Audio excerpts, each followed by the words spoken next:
Olá, gente, todos, todas e todes. Vamos retomar então a nossa aula da questão da estrutura da didática e principalmente da organização das aulas. Vamos lá? Então, vamos pegar o segundo texto agora, daquele que foi disponibilizado para vocês na plataforma, dos mesmos professores Edson do Carmo e Robson Alves, da Universidade Estadual Paulista, do campus Araraquara, né? E nesse momento nós vamos pegar a parte do texto que fala sobre a preparação das aulas. Pegaram o texto? Vamos acompanhar comigo? Então vamos lá. Bom, os professores eles começam falando o texto, primeiro explicando o quanto é complexo essa organização, ou as questões que fazem os sujeitos a organizarem as suas aulas. Até porque os docentes eles ficam muito pendentes a fórmulas prontas essas que são dadas pelos livros didáticos, pelas avaliações, e que não necessariamente falam da realidade do aluno, e principalmente não ajudam na vinculação deste aluno com o professor ou seu processo estabelecido, que é o processo de ensino-aprendizagem. Recordem que nós já falamos no texto anterior que essa aula, como ato pedagógico, ela é uma aula relacional e estruturada na capacidade que eu tenho de me vincular com o aluno. O conteúdo é para transformar, é apenas para ajudar os seres humanos a se transformarem em seres aprendentes a partir das suas competências e habilidades trabalhadas dentro de uma aula, que não se fecha e termina em si, mas se abre para a realidade do mundo. Então, esse foi o texto que foi lido, o capítulo anterior. Nesse capítulo, eles colocam essa problemática. E dentro dessa problemática, né, pensando a aula como uma atividade humana e uma atividade humana formalizada por estruturas e condições universalizadas pelos sistemas educativos formais, que se apresentam em sua grande maioria engessadas e engessam também os sujeitos, os professores e os alunos, né? Repetindo, não falo de forma generalizada, mas em grande parte é o que nós podemos perceber. Eles recordam, principalmente na página 86, quando eles estão começando a falar da preparação de sala de aula, eu vou ler o trecho que eles falam, é o último trecho da página 86, acompanha comigo. Planejar é ato de se pensar na situação partindo dos objetivos e mentalmente de projetar ações para que estes sejam alcançados. Desse ato prospectivo, ato mental, como afirmamos, deriva-se um plano ou um projeto. Plano é um documento escrito materializado no qual constam todos os elementos necessários para a realização do empreendimento. Em seu aspecto mais essencial, ele é a apresentação organizada das ações pensadas durante as etapas do planejamento. Dependendo da abrangência da situação planejada, os planos são mais alongados ou mais imediatos.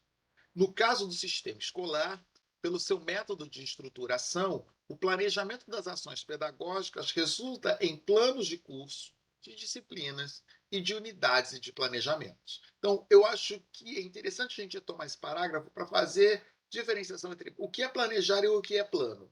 Planejar é o ato de pensar a situação, e o plano é o documento, né, que expressa esse ato de pensar. Então, quando eu tenho um plano de aula, eu estou registrando, né, fisicamente, seja em qual meio, manual, digital, ou até de vídeo, agora, pelo sistema do Covid, eu estou documentando o meu ato de pensar sobre a situação da aprendizagem, ou de como eu vou projetar ações que levem os sujeitos a se adequarem a projetos de ensino-aprendizagem organizados tanto pelo professor quanto pelo sistema escolar no qual ele se encontra. Então, o planejamento é um ato prospectivo, né? É algo projetável. Então, o plano ele é uma situação concreta e que pode ser testada. Então, a aula ela tem que ser pensada assim. Eu planejo a aula como ato mental e eu documento isso. Então não é só o ato de o que, que eu vou chegar lá, vou pegar o livro e abrir e vou começar a dar aula. Não. Há dentro daquele. A apostila, ela é um documento.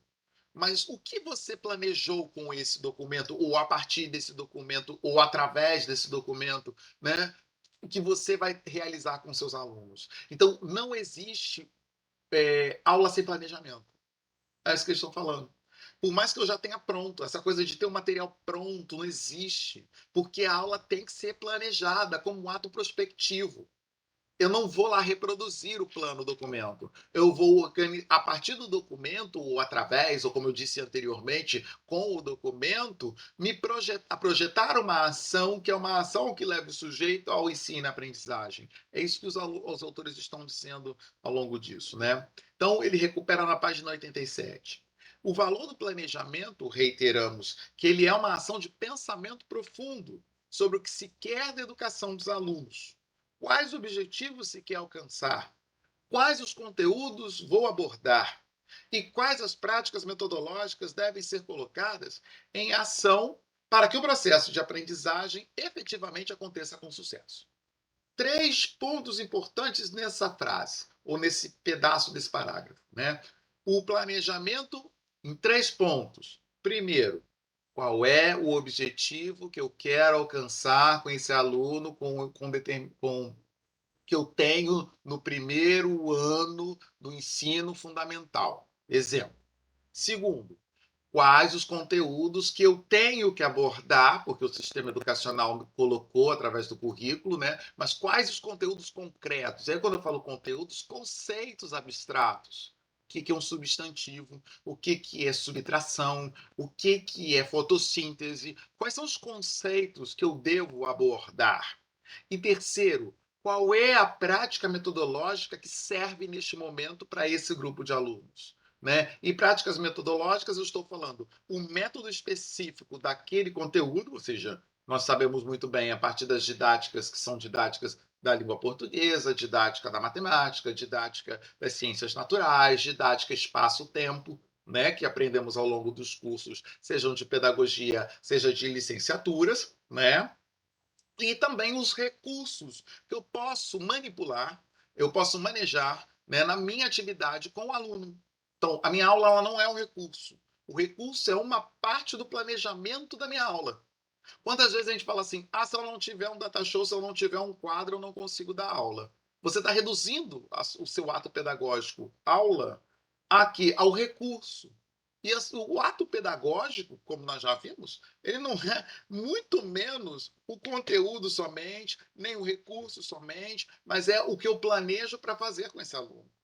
Então, para além de ter ou não ter um material, que é uma das reclamações graves dos professores, né, em ambientes educativos, formais, e algumas reclamações de educadores e profissionais da educação dentro de ambientes não formais, né, que são os espaços não escolares, né, não formal e informal, não tenho recursos. Para além do recurso, qual é o teu planejamento? Porque não temos que estar preso aos recursos. Os recursos são importantes, mas eles não são o ato pedagógico em si. Então, pensar a aula como prospecção do ato mental que leva os sujeitos a desenvolver as suas habilidades e competências. Eu tenho que pensar no objetivo, eu tenho que pensar no conteúdo e os seus conceitos, e pensar em conteúdo não é vou lá explicar como é que se soma, não, é o que é a adição e qual é o conceito de adição, qual é o conceito de substantivo, ou eu vou lá e vou dar o substantivo. Não, é fazer o outro pensar o que é o conceito daquilo que eu estou dando. É um certo. Esse é um ato mental de abstração que faz parte do trabalho da aula. Então, é algo que tem que ser pensado também pelo professor. E, por último, as metodologias e, dentro delas, técnicas, estratégias e recursos. Final da página 87. O planejamento é uma atividade permanente e que permeia todo o processo de ensino-aprendizagem em seu tempo de atuação. Por isso mesmo, os planos dela decorrentes são provisórios, tendo de ser modificados a cada ação, conforme as exigências e necessidades que forem sendo surgidas. Então, todo planejamento ele é provisório. Todo plano ele é um plano para aquele ano. Então, 2019, não tínhamos Covid. 2020, temos Covid. E vamos sair do sistema do Covid, nós ainda estamos, né, no sistema pandêmico, mas 2022, se já se projetamos como presencial no total, e vamos ter que criar outro planejamento. E não foi por causa do Covid. A gente vai ter que criar um outro plano de aula, um outro planejamento. Não, é porque todo ano deve ser reorganizado. Vejam, gente, é algo lógico. Se o ato pedagógico, que eu estou chamando a aula como um ato pedagógico da relação estabelecida entre professor e aluno, independente do conteúdo, toda vez que muda o aluno, muda o ato pedagógico. Isso é lógico. Então, e lógico é nós utilizarmos material do ano anterior para esse ano. O aluno é diferente, o tempo é diferente, até o próprio professor é diferente. Dentro da sua estrutura, várias coisas aconteceram. E não só estou falando de vida pessoal, estou falando de vida profissional do professor, do educador, e que deve ser levado em consideração, né, minimamente pela experiência. A experiência faz parte do trabalho docente. Nós lemos isso em Maurice Tardif, né, quando fala sobre a profissão docente, ele fala a experiência também ela faz parte do processo educativo. A minha experiência do ano passado vai contar para a organização do meu ato pedagógico desse ano. Então, eu não posso repetir o conteúdo meramente. Eu tenho que levar em consideração a minha experiência estabelecida com o grupo, com a vida, com a história do planeta, da realidade social, econômica, física, geográfica, cultural com a qual a gente está falando. Houve-se muito reclamação de professor que toda hora tem que mudar, todo ano é diferente, e que o tempo todo ele está cansado. Dessas reclamações, a única coisa que eu concordo é que ele está cansado. Porque mudar e que a vida é diferente, isso é de qualquer profissional. E na nossa profissão, enquanto docentes, no ato de estabelecer vínculo com o outro e organizar os conteúdos que nós estamos chamando de aula, mudança é o tempo todo. E não é só de um ano para outro, é de um semestre para outro, é de um mês para outro. Né? Por isso que os objetivos são tão importantes. Porque se eu tiver um objetivo, eu posso mudar todo o restante, mas eu sei aonde eu quero chegar. Ou eu sei o objetivo, sei a meta, e não meta no sentido econômico, mas meta no sentido de desenvolvimento humano, que eu quero chegar e quero fazer com que esse aluno me acompanhe ao longo desse ano.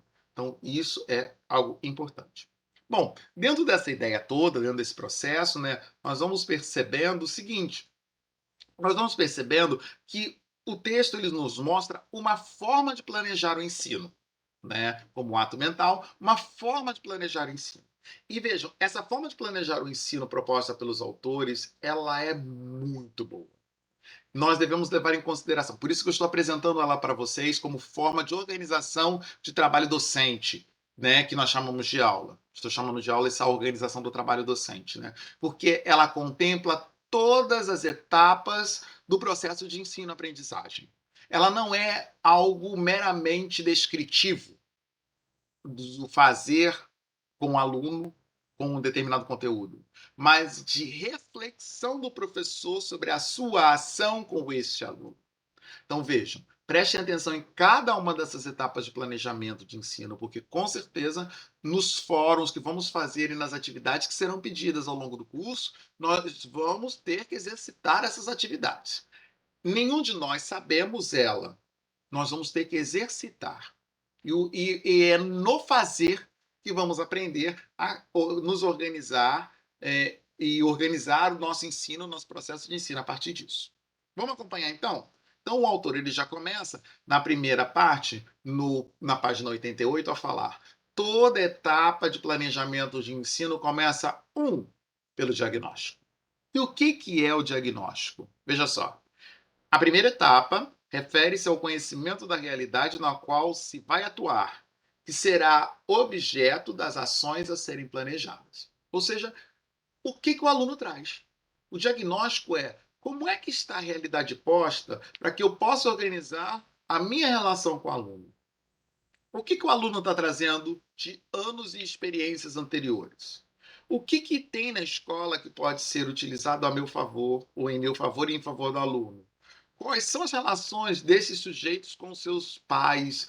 Que famílias são essas? Qual é a realidade brasileira que estamos imersos? O que está passando com a política do meu estado? Tudo isso faz parte do diagnóstico. É um diagnóstico do micro e do macro. Do micro, escola e agentes educativos e sujeitos da educação, e macro, no sentido maior da educação brasileira. Não tem como fazer planejamento de ensino pensando só no quinto ano B. É necessário contextualizar esse quinto ano B, né, como que eu dou como exemplo, dentro da realidade histórico brasileira, do estado, da cidade, do bairro onde eu moro. Então, todo ano o diagnóstico é diferente. Todos os sujeitos são diferentes. Então, eu tenho que ter essa realidade do contexto no qual eu estou projetando, ato mental, projetando a minha relação com o meu aluno para dar determinado conteúdo. Esse é o primeiro elemento. É o diagnóstico. O segundo vai falar dos objetivos. O tema, o conteúdo, já está posto, gente. Essa é, talvez, a tranquilidade da educação formal. Coisa que você não tem isso na educação não formal, que é a educação não escolar. Né? Lê-se educação não escolar, não formal e informal. As ONGs, hospitais, museus, assistência social, o reforço escolar, tudo isso é educação não escolar, né? E você não tem. Você tem que organizar os temas. A escola já te dá os temas. Onde estão esses temas? Minimamente delimitados nos PCNs ou na Base Nacional Comum Curricular, né, que é dada para que todas as escolas possam seguir. Né, essa grande, e aí não entro na discussão da BNCC 2019-2020, discussão do pessoal do currículo. Mas está posto lá, né, a partir dos parâmetros curriculares nacionais. Então, isso é o que deve ser dado no primeiro ciclo do ensino fundamental, no segundo ciclo do ensino fundamental 1, o que vai ser dado no ensino fundamental 2, no ensino médio, já está posto. Agora eu tenho que, a partir daquilo que eu tenho que trabalhar, qual é o objetivo que eu vou construir? E aí o objetivo está dividido em duas partes. Né? O objetivo, eles são gerais e específicos. Mas vamos voltar um pouquinho antes para a gente não confundir mais. Então, o que são os objetivos que os autores dizem? Na página 89. Objetivos são metas estabelecidas ou então os resultados previamente estabelecidos que se almeja alcançar e se espera de um aluno alcançar em sua atividade. Representam as expectativas de modificações dos alunos após a intervenção do ensino. Habilidades, conhecimentos, atitudes e valores. Esses 4 elementos são fundamentais. Porque às vezes a gente fica preocupado em um, que é o quê? É o conhecimento, e não é. O nosso objetivo, ele é avaliado por 4 elementos. O conteúdo, conhecimento, a habilidade, que é como ele organizou esse conhecimento dentro de si, as atitudes, o que ele vai fazer com esses conhecimentos, e os valores, porque todo conhecimento de realidade está atrelado a um juízo de valor. Bom, mal, ruim, importante, não importante, é legal, é triste. Então, esses são os 4 elementos objetivos. Quando pensamos em um objetivo, temos que pensar nisso. O conteúdo, aquilo que eu desenvolvo no ser humano, né, enquanto estrutura fisiológica e psíquica e mental, a questão das atitudes, que é a sua postura ética diante do mundo, e a questão dos valores, ou seja, é importante, não é importante, é fundamental para o seu grupo, é a possibilidade do seu grupo ser diferente. Então, esses são os 4 elementos. Como é que eu organizo isso? Geral, como eu disse anteriormente, avançando um pouquinho antes de falar sobre isso, né? Geral e específico. O que é um objetivo geral? É o amplo. É o conceito amplo da realidade. Ou seja, se eu estou ensinando português e substantivo, o objetivo geral é que ele aprenda a diferenciação entre os elementos, né? A aplicação do substantivo de forma culta, sei lá, ou de forma organizada. Então, a partir daquilo que é pedido no PCN, o geral. E para que esse aluno? Por que é importante que esse aluno aprenda esse conceito sobre a realidade? Seja lá na linguagem, na matemática, nas ciências naturais, nas ciências sociais, no que seja posto, né? E os específicos, que são os aspectos menores que compõem esse geral. Então, se o geral é o conceito amplo, o específico é como eu vou me organizar em etapas menores para alcançar o objetivo geral. Vejam, toda aula tem que ter claro como documento no plano de aula isso, o objetivo geral dessa aula e o específico dessa aula. O que eu quero, o que o aluno não pode sair, o aluno ele não pode sair dessa aula sem aprender. Esse é o objetivo geral. E o que eu vou fazer por etapas para que esse aluno alcance esse elemento mínimo que ele não pode sair da aula sem aprender. Esse é o específico. Então, é como devemos pensar o começo, logo depois do diagnóstico, o começo das nossas aulas. Por isso que os alunos, por isso que os autores eles falam o seguinte: os objetivos se constituem no ponto de partida do planejamento, o que muitas vezes é ignorado em nossas práticas, porque iniciamos o nosso planejamento a partir da escolha dos conteúdos. Por quê? Porque a nossa escola ela é conteudista. E os nossos professores e a formação de professores fica zanzando com essa ideia de que o importante é o conteúdo. Né? Por isso que vem essas falácias do tipo, nós seremos salvos pela educação. A educação não salva ninguém. A educação não muda nada. Já dizia Paulo Freire. Paulo Freire vai falar, a educação não transforma a realidade. A educação transforma os homens para os homens transformarem a realidade. Então, o Paulo Freire está intuindo nessa capacidade do professor atuar na relação com o aluno de forma que ele se transforme em ser aprendente. E ao ser aprendente, ele ser capaz, na sua autonomia, tem um grande livro dele, que é a Pedagogia da Autonomia, um dos últimos livros que ele escreveu, de 1996, que vai falar, então, todo o conteúdo e processo de ensino-aprendizagem é para transformar o sujeito como um ser autônomo, né? Mas não, a escola, a sociedade, a realidade fala, é a escola que vai resolver os problemas, e a escola não vai resolver o problema de ninguém. A escola não vai resolver, a educação não vai resolver, né? Mas ela vai capacitar, ela vai ajudar o aluno, ou como dizemos na pedagogia social, que é um campo do saber da educação, né? Nós ajudamos o outro a ajudar a si mesmo. É um processo que nós estabelecemos muito quando falamos de educação social e pedagogia social. Ajudar o outro a se ajudar. Talvez a escola tenha que aprender um pouco isso. Porque ela está dizendo, eu ajudo você. E o máximo que a gente pode fazer na pedagogia, trabalhando pedagogia social, educação no social, para o social, com o social, é eu ajudo o outro a se ajudar. Né? É uma tentativa de ajudá-lo a perceber e entender qual é o seu papel e a sua importância no social através da educação. São um outro campo de saber, mas que pode nos ajudar também a clarear em atitudes e posturas que vamos construindo ao longo dos processos didáticos que queremos estabelecer na escola. Tá? Então, isso é um pouco o objetivo. Então, não tem como pensar plano a partir disso. E o objetivo, como eu falei anteriormente, né, ele tem, no mínimo, eu falei em 4 pontos, mas os autores eles resumem em 3, que é o conhecimento, objetivos de conhecimento, objetivos de habilidade e objetivos de atitudes. Porque eles estão encarando atitudes e valores. Né? Então, o conhecimento, como eu falei, é o conteúdo em si, são as informações, os fatos, os conceitos. Né? A habilidade são as capacidades intelectuais, afetivas, psicomotoras, sociais e culturais dos alunos, né? E do professor também.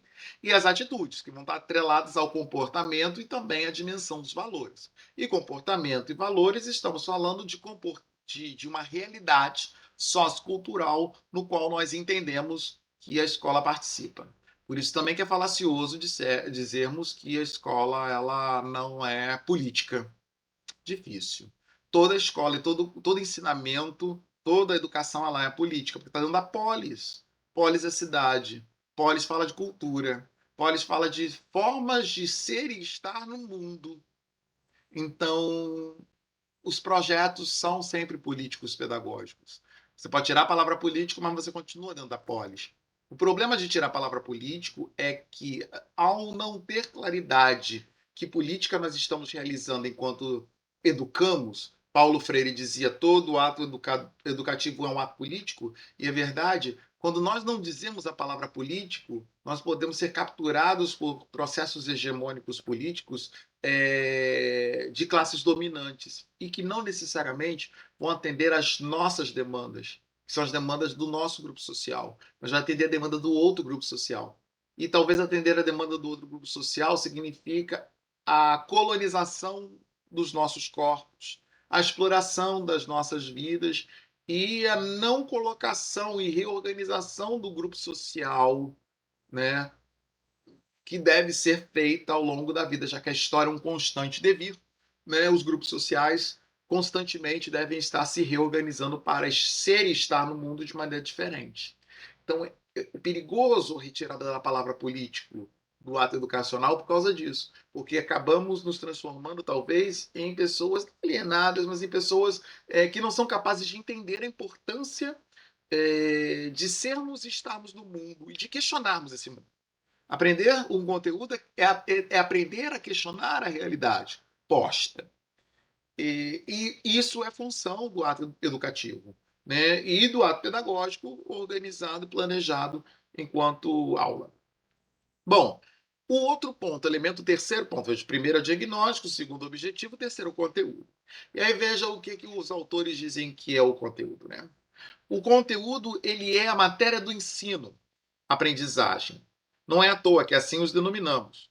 Eles são os meios com os quais se pretendem atingir os objetivos. Como eles fazem parte do processo, eles também devem ser vistos com flexibilidade e dinamicidade, que todo planejamento precisa. Eles devem ser revistos e alterados sempre que surgirem necessidades ou situações cotidianas que estejam bloqueando ou desvirtuando a realização da aprendizagem de acordo com o que foi estabelecido pelos objetivos. É bem interessante essa forma de pensar dos autores, porque às vezes a gente acha que o conteúdo ele tem que estar, o objetivo tem que estar em relação ao conteúdo como servidor do conteúdo. Então, eu utilizo um objetivo para servir a determinado conteúdo. Ele falou o contrário, não. Eu tenho um objetivo e eu vou ter o conteúdo. E a relação, se não, a relação tem que ser de paridade entre o objetivo e o conteúdo. E aí a dinamização e a flexibilização do conteúdo está em relação ao objetivo, porque é onde eu quero que o aluno chegue, é onde eu quero que o meu grupo social, a minha relação vincular a partir da educação, aconteça com esse aluno. Então, isso é importante, é fundamental nos processos de pensar o conteúdo. Então, uma outra forma, porque a escola formal, do jeito que se apresenta, ela coloca o conteúdo, ela é não só conteudista, mas ela centraliza o poder do conteúdo, muitas vezes. Como todos estão para o conteúdo. Não, o conteúdo é que está para as pessoas e as relações estabelecidas no colégio. Né? E coloca muitas vezes a culpa no mercado, coloca a culpa no futuro, porque o aluno vai precisar desse conteúdo no futuro. Né? O mercado exige do aluno esse conteúdo. Ou seja, então a escola ela acaba funcionando não por si, num processo de atender a demanda do desenvolvimento humano, mas do desenvolvimento do capital, desenvolvimento do mundo do trabalho, o desenvolvimento dos bens que devem ser transformados na natureza. E a escola tem que parar para se repensar nesse processo. A quem ela atende? Ou como atender os dois, se for o caso, né? Sem diminuir o processo de desenvolvimento humano. Então, essa é algo que deve ser pensado com trabalho conteúdo. E quando eu falo trabalho de desenvolvimento humano, estou falando das relações sociais, culturais também, né? Que vão se modificando ao longo da história. O que não era tão relevante no passado em dimensões culturais, agora é muito relevante. Vemos isso nas políticas identitárias, né? De gênero, de questões sexuais, de questões de raça, de etnias, né? de grupos sociais maioritários nesse país e que chamamos de minorias. Né? Então, isso agora faz parte de conteúdos próprios e específicos de questões de direitos humanos e faz parte dos processos. Então, como trabalhar isso atendendo também essas demandas dos culturais? Né? Bom, o autor ele vai desenvolvendo isso e ele vai falando assim, olha, esses conteúdos, assim como os objetivos, tem três pontos que não podem ser deixados de lado, porque às vezes a gente pensa no conteúdo apenas como uma dimensão que é a dimensão do conteúdo em si, do abstrato, e ele fala não. O conteúdo é para além do abstrato. Existem outras duas dimensões junto com essa dimensão que é o conceitual, né? Bom, primeiro é essa questão do conceito em si, ou seja, os conteúdos têm fatos, princípios, que são informações que são importantes, são estruturas e esquemas de conhecimentos que a gente não pode mudar. Ou seja, uma fração é uma fração. Um planalto, um relevo, uma planície é uma planície. Um verbo transitivo direto é um verbo transitivo direto. Ou seja, estou falando de conceitos aleatórios aí, né? Verbos transitivos diretos e indiretos, planalto, planície, subtração, fração, são conceitos cada um da sua área, né? São conceitos da sua área. Memória, na parte da história. Então, quer dizer, são conceitos de cada área. Ótimo, faz parte do conteúdo. Mas não é só isso o conteúdo. Talvez o problema quando a gente enxerga a escola é que a escola só pensa isso. Ou as pessoas olham para o currículo só com esse aspecto. E não é. Tem os conteúdos conceituais, que já foram falados, mas tem os procedimentais e os atitudinais. O que são os conteúdos procedimentais? Os professores escrevem nesse texto, né, na página 91. Se referem ao conjunto de ações ordenadas destinadas à obtenção de um fim, para que se atinja um objetivo. Elas são a leitura, o desenho, a ação, o cálculo, a classificação, a tradução, enfim, um conjunto de ações que demonstram o domínio de habilidades que tem que se fazer. Então, os procedimentos é como é que eu organizo as habilidades do meu aluno para falar, para escrever, para utilizar os números, para classificar a realidade, para traduzir uma coisa por outra. Essas são habilidades intelectuais. Então, existem os conteúdos que são os procedimentos, os procedimentais. Qual é o procedimento que eu tenho em relação a determinada ação? Então, cada didática vai falar de uma. A didática da matemática tem um procedimento. A história e a geografia tem um outro procedimento. A língua portuguesa tem um outro procedimento. Então, para além do conceito em si que eu tenho que aprender, eu tenho que dominar na minha didática básica, né, o procedimento do conteúdo que eu estou dando. Uma coisa é eu trabalhar psicologia, outra coisa é eu trabalhar políticas públicas. Os dois campos do saber têm procedimentos diferentes de análise de mundo. Então, eu, enquanto professor, tenho que saber, se eu sou professor de psicologia ou de didática, eu tenho que saber qual é o procedimento teórico que faz o outro chegar a essa linha de raciocínio que eu estou ensinando para vocês.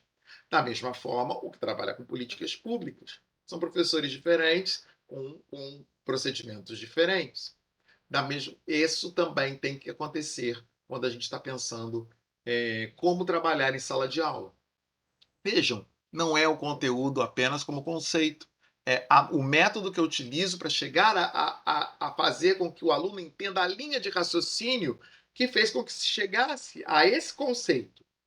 E aí eu vou falar isso dentro da linguagem, que é a linguagem para uma criança de 6 anos, de 7 anos, de 12, de 15, um adolescente de 15, ou uma criança de 4 anos. Isso aí a gente vai regulando a partir dos outros fundamentos da educação que vão nos ajudando a entender isso, seja filosofia da educação, sociologia da educação, psicologia da educação, antropologia da educação, que vão contribuir para o campo da didática nesse momento. E, juntamente com esses fundamentos, tem o terceiro elemento, que é os conteúdos atitudinais. Nos conteúdos atitudinais, os autores dizem isso na página 92. Envolvem os valores, atitudes e normas que influem nas relações e interações do ambiente escolar. Valores são conteúdos que se expressam pelos princípios e pelas ideias éticas que temos a respeito da conduta humana. Valores são solidariedade, respeito ao outro, responsabilidade, liberdade, igualdade, etc. Atitudes são expressões sólidas de conduta fundamentadas em valores. São atitudes a cooperação, o coleguismo, o civismo, a participação, a firmeza de propósitos e etc. Então, conteúdos atitudinais. Fala de valores e fala de atitudes. Os valores, eles falam dos princípios éticos. As atitudes falam de comportamentos humanos. Então, todo conteúdo, ele vai indicar o sujeito a determinada conduta a partir de determinado princípio. É por isso que é quase não tenho palavra para isso, é quase impossível pensarmos que o conteúdo ele é ingênuo ou ele não é ideológico. Palavra que eu queria aprender ou capturar agora. Todo conteúdo é ideológico. Todo. Não existe escola e nem conteúdo se não for ideológico. Porque ele está baseado em atitudes e valores. Não existe. Tá caído, não existe o conhecimento puro. O conhecimento puro dentro de um ato pedagógico montado na relação professor-aluno, na relação vincular das relações socioafetivas. Não existe conhecimento puro da realidade. Né? Isso deixamos para Kant, Immanuel Kant, discutindo filosofia. Mas dentro do ambiente educativo, seja ele dentro ou fora da sala de aula, não existe um conhecimento sem ideologia. Um conhecimento sem essa capacidade de pensar e se pensar diante de uma realidade do mundo, porque esse conhecimento ele provoca uma atitude, um valor, independente se o professor deseja ou não, independente se é escola ou não, independente se o governo político, o sistema educativo, né, aquele que está no poder queira ou não. Então, ser crítico diante dos conteúdos é algo fundamental, né? E saber em qual ideologia você está transitando, porque não é a escolha da ideologia, mas saber qual é a ideologia que você está articulando junto com o conteúdo. Então, esse é um elemento também, que é é, um elemento importante. Vou dar um exemplo básico. Né? Outro dia eu recebi alguns livros didáticos feitos por professores do Nordeste. E aí eu achei muito interessante, por exemplo, de história, no livro material didático, o quanto se tem nos capítulos a história do Nordeste, quando a gente compara com outros livros produzidos no Sudeste do Brasil. Quem são os produtores do material didático do Nordeste? São os professores que estão no Ceará, em Rio Grande do Norte, Alagoas, Pernambuco, Salvador. Esses sujeitos eles têm um olhar sobre a história diferente de nós que estamos no Sudeste ou no Sul do país. Então você vê a quantidade de material que está em um livro ou outro, vai dizer também do lugar da onde aquele professor, aqueles professores, aquele grupo social construiu aquela apostila, aquela avaliação, aquele material. Estou falando de ideologia. Estou falando de um sujeito com um determinado valor ou determinada conduta com o material. Né? Então, isso é importante a gente perceber também. Quando recebemos os currículos mínimos do Estado e vemos que, por exemplo, em outra área, né, a área a cultura afro-brasileira entra no terceiro bimestre do oitavo ano. Né? É possível dar em 2 meses a cultura africana no todo? Então, a quem queremos atender com a organização desse conteúdo dessa forma?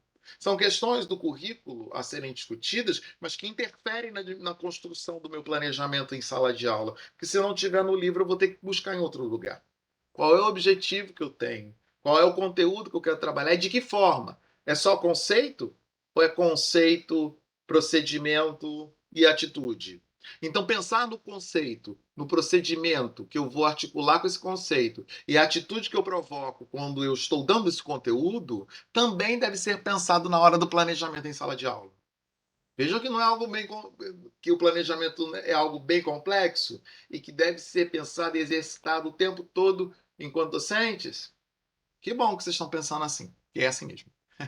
Bom, dando continuidade à leitura, né? Além do diagnóstico, objetivo, conteúdos, tem as estratégias. E o que eles dizem que são as estratégias de ensino-aprendizagem, né? Na página 93. Definimos estratégias no sentido usual de maneiras de se realizar as atividades para obtenção dos resultados pretendidos, que devem ser aquilo que se estabeleceu como objetivo a alcançar. Estes resultados, nunca é demais repetir, referem-se que o aluno deverá assimilar como aprendizagem adquirida. Para isso, as maneiras de se ensinar, as estratégias de ensino, devem estar atentas às maneiras pelas quais os alunos aprendem, que são as estratégias de aprendizagem. Então, a maneira de ensinar, com a forma com a qual o aluno se organiza para aprender, deve ser o foco desse momento. Então, o que eles estão dizendo com isso? Eles estão dizendo que como eu organizo o tempo, se eu tenho 50 minutos em sala de aula, né? Como é que eu vou organizar as habilidades e como é que eu vou construir um tempo que faça com que os alunos eles possam receber um conteúdo novo, desenvolver esse conteúdo novo dentro de si mesmo, né, para que eles possam dar determinadas respostas àquilo que for dado nas atividades ou nas aulas. Isso tem que ser pensado. Dou como exemplo, quando preparamos avaliações. Se eu monto uma avaliação e eu sou capaz de responder a minha avaliação em 40 minutos, o aluno vai demorar 2 horas. Porque primeiro que fui eu que fiz a avaliação, sei onde estão as respostas.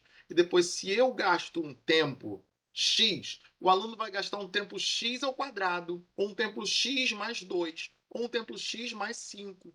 Por quê? Porque ele não tem a forma com a qual eu organizo as minhas habilidades e competências para dar resposta a uma atividade enquanto adulto é diferente como a criança com 9 anos, o adolescente com 12 anos, ou uma outra criança com 4 anos, né? Uma infância, a criança no início da infância com 4 anos, vai dar a sua resposta para determinada atividade que eu propor.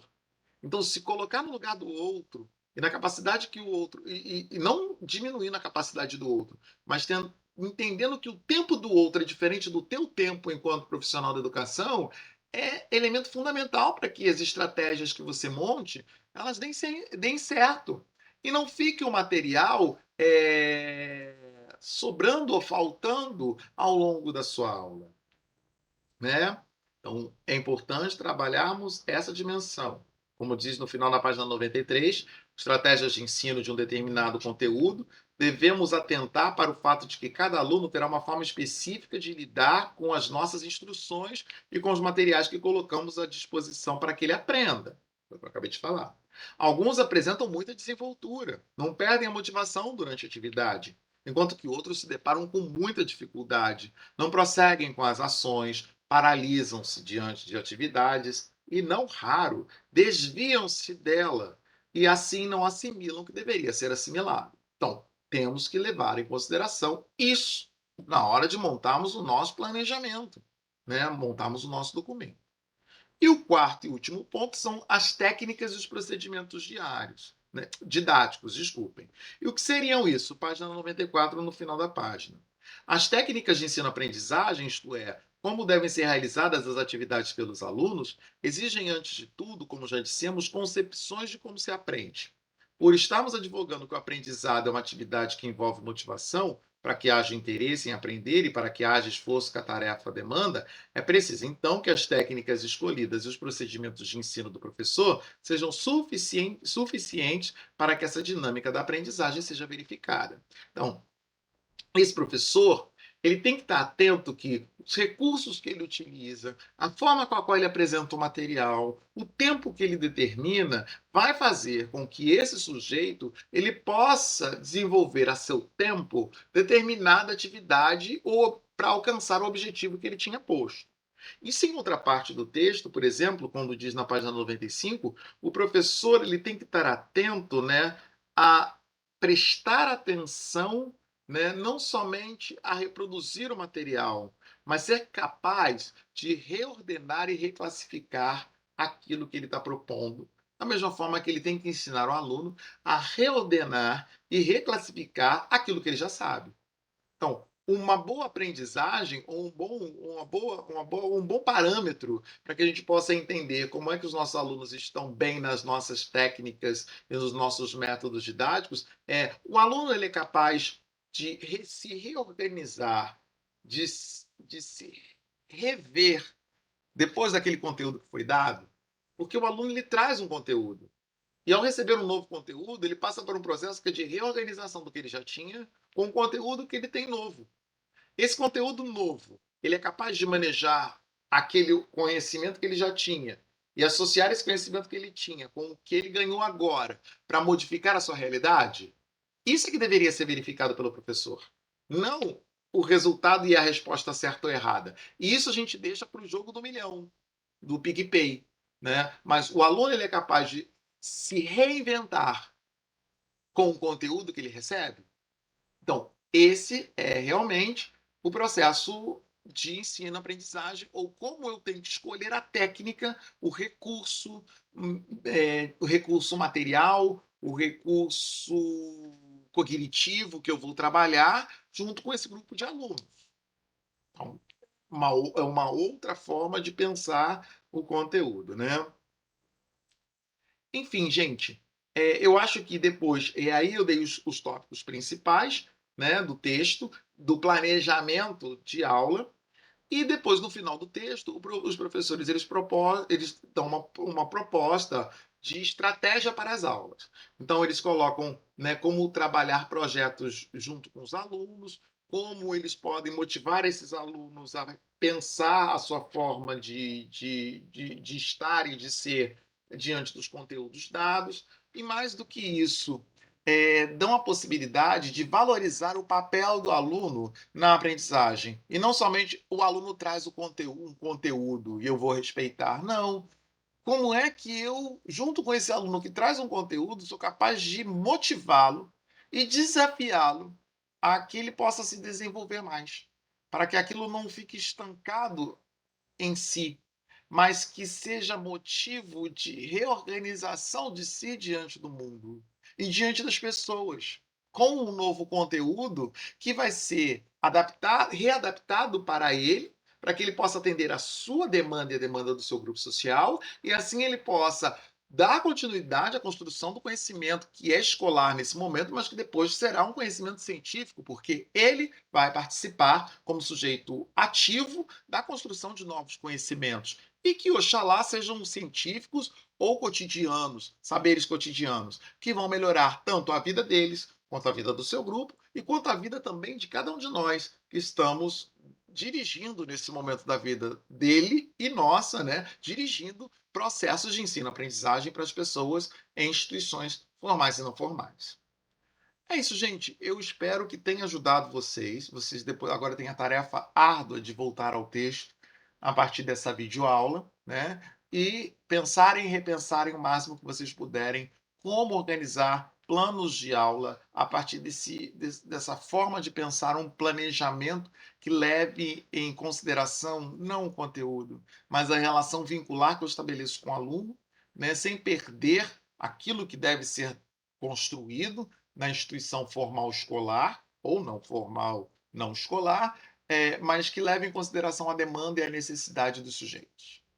É isso, gente. A gente se encontra ao longo da caminhada aí e a gente com certeza terá outras videoaulas que vocês vão poder se aprofundar a respeito não só desses conteúdos, mas de outros conteúdos da nossa formação docente. É isso, gente. Abraço, vejo vocês. Não vamos nos perder. Tchau, tchau.